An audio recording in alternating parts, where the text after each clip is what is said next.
over the world treat it like a kind of magic. Word magic.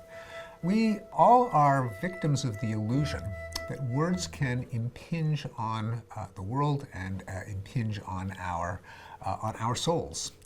Many people fear curses. God damn you, go to hell, or far worse. There are cultures in which a sorcerer, by uttering a spell, dooming a person, can make that person cringe in such terror that they curl up into a ball and die, called voodoo death. Even those of us who don't literally die will often feel that words can wound. We certainly feel that way with obscenities, even though there are changing standards over time. Frankly, my dear, I don't give a damn, which was scandalous in 1939 at the end of Gone with the Wind, it barely raises an eyebrow today, or Not Bloody Likely, not only shocked the companions of Eliza Doolittle in the original production of Pygmalion, but shocked the theatergoers in England when they heard an actress utter that word in 1913.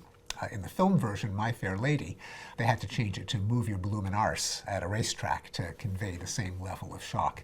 Now, that we kind of laugh that early audiences thought that those words were dangerous or wounding, but we have our own taboo words. We talk about the F-bomb. Newspapers of record, there'll be a strategically placed asterisk for a word like bullshit.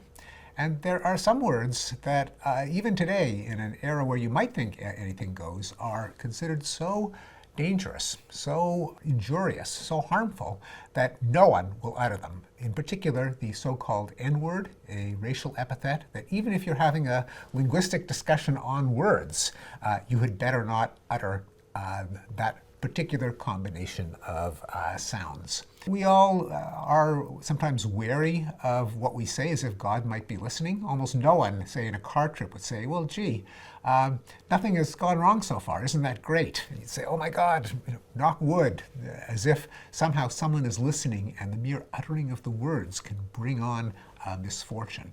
These are all manifestations of the psychological phenomenon called word magic.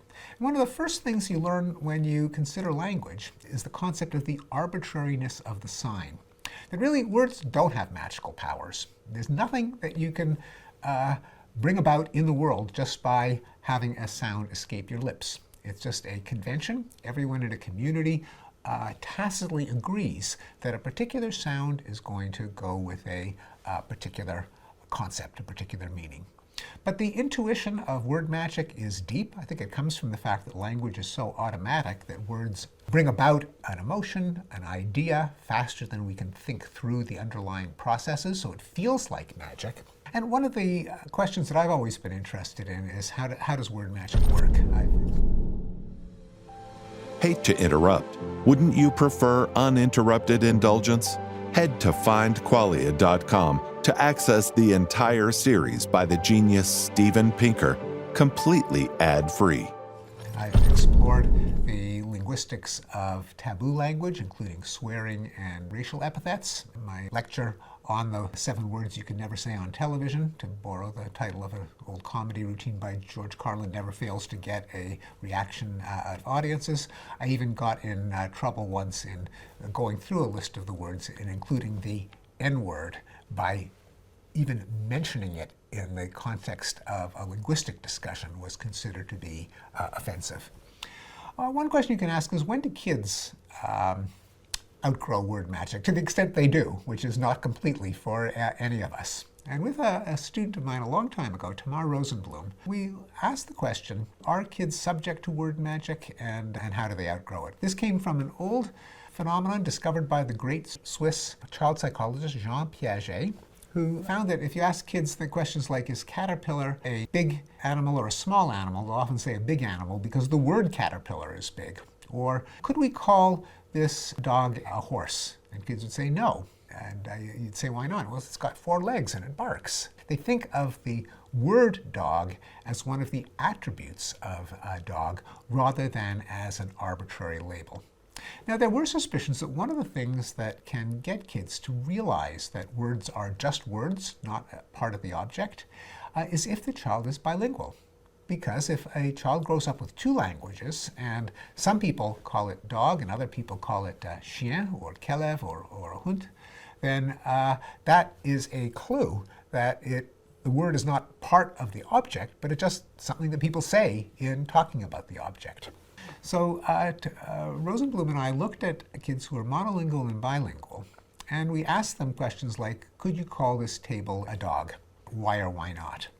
Now, we had a feeling that there wasn't going to be so much a difference between monolingual and bilingual kids, as you might expect, given that bilingual kids have direct evidence that words are arbitrary, because even if you're monolingual, a dog is also an animal, it's also a collie, it's also a living thing, so things can have multiple labels. That's not the revelation that you come across when you're bilingual. The revelation is that it depends on who's doing the talking.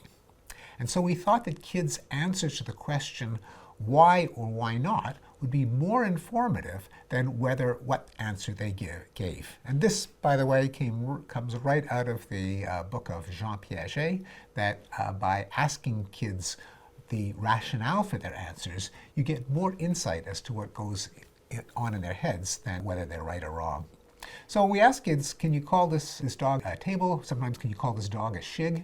What we did find is that monolingual kids who said, no, you can't, would appeal to some property of the object. Well, you can't call it a cow because it barks. Or if they did say you could call it a cow, and you say, well, can you get milk from it? They'd say, well, yeah, because it's a cow, not realizing that changing the name doesn't change the thing. Monolingual kids were still subject to that word magic. Bilingual kids, they didn't differ as to whether they said yes or no, but they did give completely different explanations.